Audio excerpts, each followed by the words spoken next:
త్వరలో క్యాలెండర్ ప్రకారం జాబ్ నోటిఫికేషన్లు ఇస్తామన్నారు డిప్యూటీ సీఎం బట్టి విక్రమార్క. గ్రీన్ ఎనర్జీపై రాష్ట్ర ప్రభుత్వం దృష్టి పెడుతోందని చెప్పారు.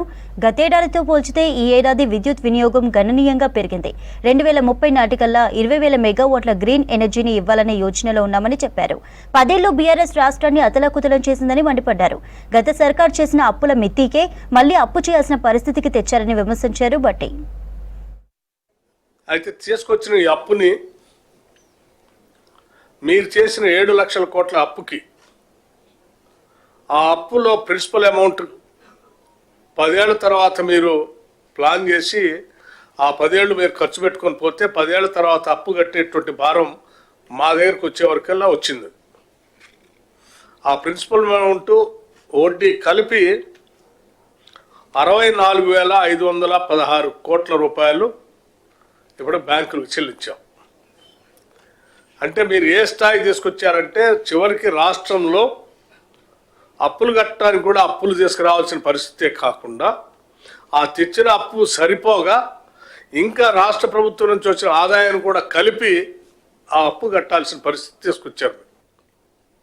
ఇవి 61,194 కోట్లు ఇవి వెల్ఫేర్ స్కీమ్స్ సంబంధించి మేము ఖర్చు పెట్టింది, వెచ్చించింది. ఏది అప్పులు 64,516 కోట్లు కడుతూ ఈ 61,194 కోట్లు వెల్ఫేర్ స్కీమ్స్ కోసం ఖర్చు పెట్టాం. ఇంకా మిగతా అంశాలకు వస్తే కూడా ఉద్యోగ అవకాశాలు మీరు అందరు చూసే ఉంటారు. 10 ఏళ్ళు మీరు రాష్ట్రాన్ని అతలాకుతలం చేసి తెచ్చుకున్న రాష్ట్రంలో ఉద్యోగాల కోసం అల్లాడిపోతున్న నిరుద్యోగ యువతి యువకుల్ని గాలికి వదిలేసి కనీసం ఒక గ్రూప్ 1 పరీక్ష కూడా నిర్వహించకుండా వదిలేస్తే 10 ఏళ్ళు డిఎస్సి పరీక్షను కూడా నిర్వహించకుండా వదిలేస్తే వాటన్నిటిని సంపూర్ణంగా పబ్లిక్ సర్వీస్ కమిషన్తో సహా ప్రక్షాళన చేసి దాదాపు 56,000 మందికి నియామక పత్రాలు ఉద్యోగాలు ప్రభుత్వ ఉద్యోగాలు రిక్రూట్మెంట్ చేసి నియామక పత్రాలు కూడా ఇచ్చినటువంటి పరిస్థితి మీ అందరికీ తెలిసింది. ప్రణాళికాబద్ధంగా రాష్ట్ర అవసరాలకు అనుగుణంగా భవిష్యత్తులో ఎంత పవర్ అవసరం ఉంటుంది దానికి అనుగుణంగా మనం ఏం చేయబోతున్నాం అనేది కూడా మేము చక్కగా ప్లాన్ చేసుకుని ముందుకెళ్తాం.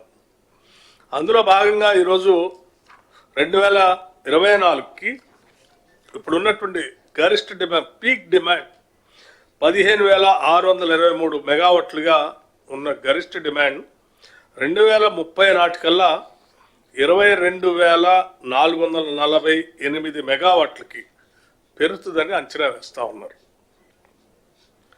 అదే 2035 నాటికల్లా రెట్టింపై 31,809 మెగావాట్లకు చేరుతుందని అంచనా వేస్తూ ఉన్నారు.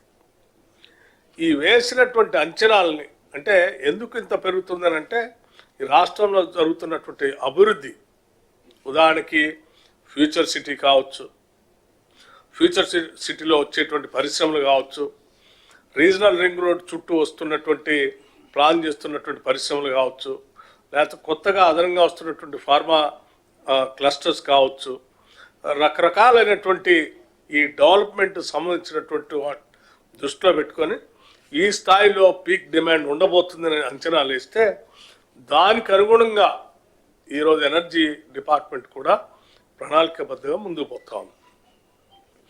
ఈ తెలంగాణ ప్రభుత్వం కూడా పూర్తి స్థాయిలో గ్రీన్ ఎనర్జీ పైన దృష్టి పెట్టింది. మేము 2030 నాటికల్లా దాదాపు 20,000 మెగావాట్ల ఎనర్జీని గ్రీన్ ఎనర్జీని ఇవ్వాలనేటువంటి ఆలోచనతో ఉన్నాం.